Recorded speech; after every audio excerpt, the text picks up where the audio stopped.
एसडीआरएफच्या team तिथं गेलेली आहे. बोटीनं आपण काढतोय. आता जायकवाडी मध्ये पण 1 लाख क्युसेस पेक्षा जास्त पाणी सोडलंय.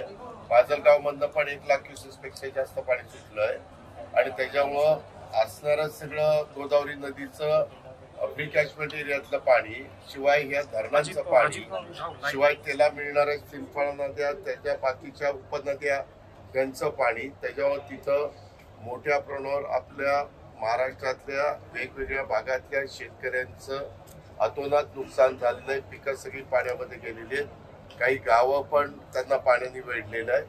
परंतु जिथं आपल्याला हेलिकॉप्टर पाठवून एअरलिफ्टिंग करण्याची गरज आहे तिथं आम्ही तशा पद्धतीनं एअरलिफ्टिंग करतोय.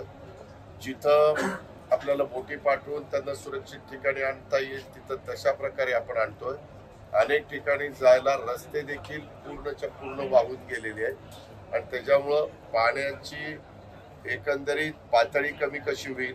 कारण मला काही तासापूर्वी गिरीश महाजन साहेब बीड जिल्ह्याच्या परिसरात होते.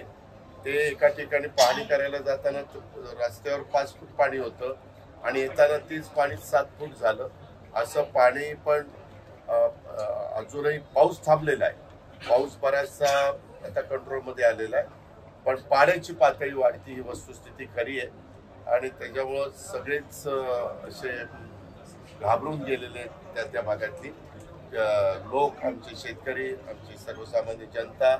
मला सगळ्यांना आवाहन करायचं आहे की मुख्यमंत्री, उपमुख्यमंत्री, सर्व मंत्रीगण आजची कॅबिनेट मीटिंग झाल्यानंतर सगळे आपापल्या वेगवेगळ्या भागामध्ये पुन्हा दौऱ्यावर निघणार आहेत आणि अधिक गतीनं ह्या सगळ्या संकटातनं बाहेर काढण्याच्या करता ज्या ज्या गोष्टी कराव्या लागतील त्या गोष्टी करण्याच्या करता राज्य सरकार कुठेही निधीची कमतरता भासू नये.